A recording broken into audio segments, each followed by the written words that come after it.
brain cylinder. In The Whisperer in Darkness, written by H.P. Lovecraft, and first published in Weird Tales, 1931, we are introduced to the Mygo, an extraterrestrial race of fungoid creatures that have an outpost on Pluto. In the story, we learn that the Mygo have advanced technology, and they can surgically extract a human brain and place it into a canister where it can live indefinitely and withstand the rigours of space travel, allowing the curious human to see all of the wonders the Mygo have to show.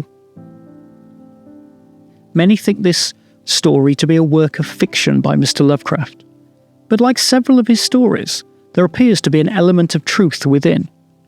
The copper cylinder you see in front of you was acquired by one of our curators from a man that can only be described as a conspiracy theory believer.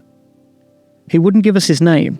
All he would say was that he worked on a secret US government astronomy program and had been on the run for the past 2 years since stealing the device you see in front of you. Before he left the cylinder in our safekeeping, he was convinced that the object was indeed linked to creatures that sound very much like Mygo, and that it did indeed contain a human brain, which the scientists had connected to a rudimentary speech processor. He explained that the rigours of space travel had rendered the human brain damaged and almost beyond repair, but his laboratory had been able to bring it back from the brink and begin to retrain it.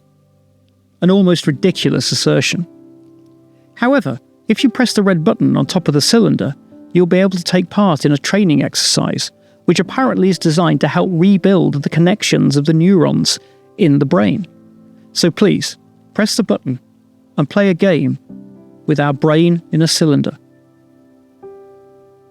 As a side note, it is interesting to note that these Mygo are meant to have an outpost on Pluto, first discovered in 1930 by US astronomer Clive Tambo at the Lowell Observatory in Arizona.